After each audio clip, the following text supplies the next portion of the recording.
as far as Sarbanes-Oxley, they have required now that management implement internal controls, and they require that the auditor observe these internal controls and report on them.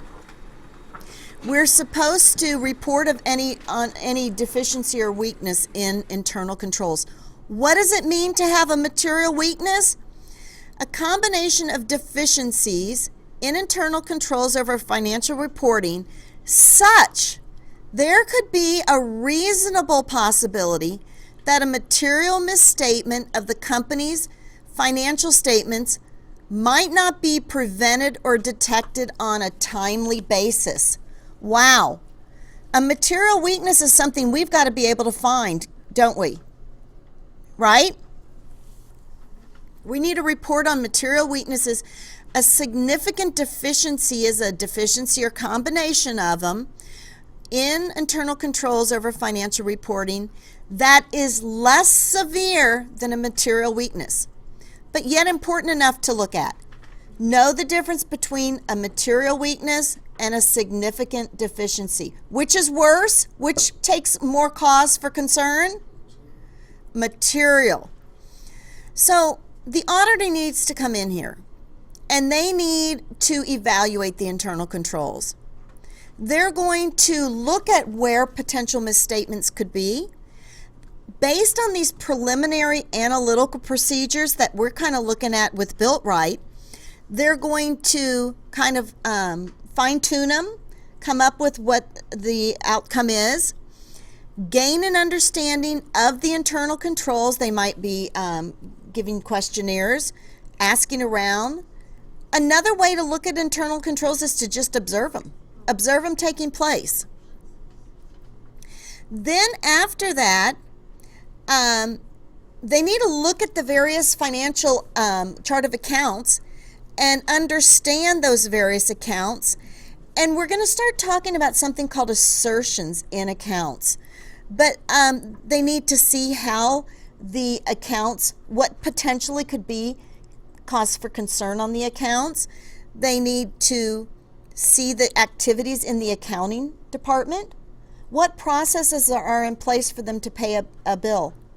What processes are in place for them to record sales, for them to record revenues? And then from there, once they go through those processes, then they need to look and kind of test some of these controls. So in testing the controls, they're basically getting an overall view, and then we need to get some good input in which controls, these internal controls that need to be tested. This is the initial process of running some tests, because our tests later on are going to be real detailed tests, but our overall view of internal control and running tests to see how the internal controls are operating, this takes precedence to then determining the types of tests we're going to do later on.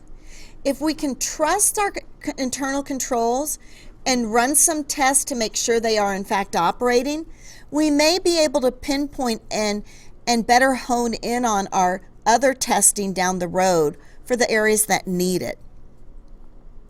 So the control testing, after we do some of these control testing, we're going to see what's working right, what's not working right.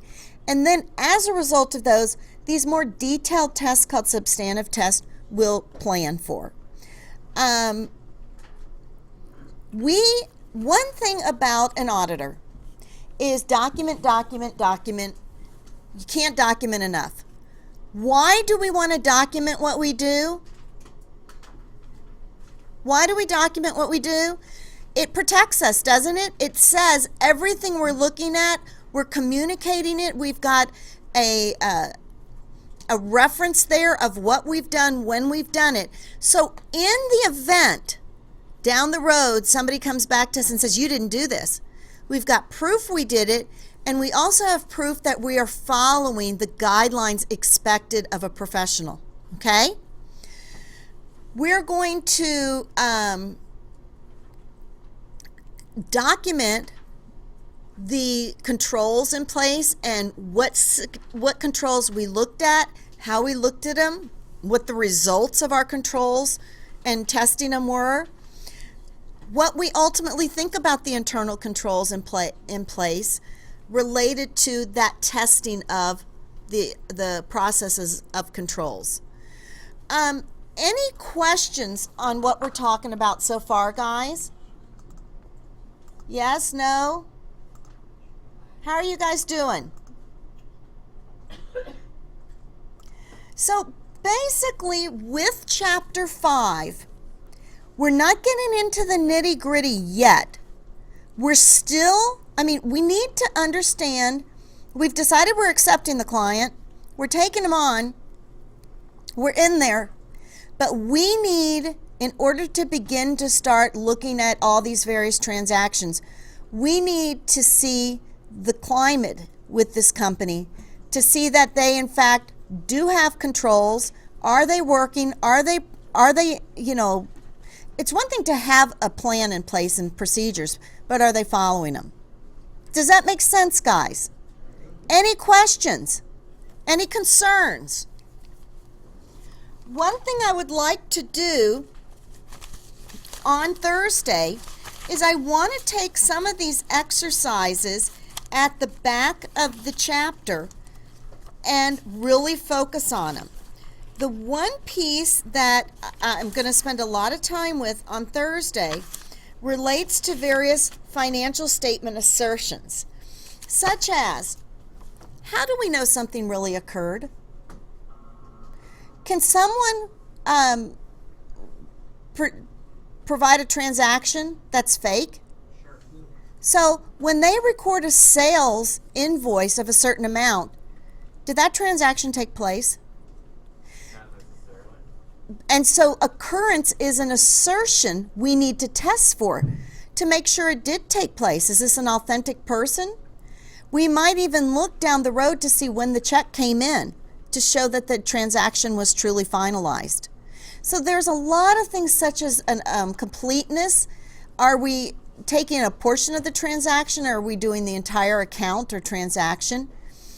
Existence. Does an asset really exist? Remember my story of the boxes?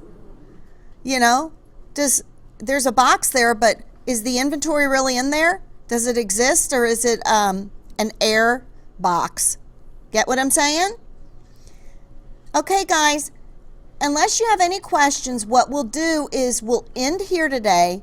We'll start back up on Thursday. I will have this lecture on the internet for those people who just can't get enough of this class.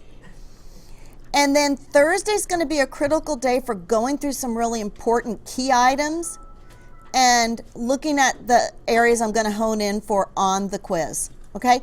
This is actually going to be a fairly easy quiz because we're dealing with one chapter. Okay, guys?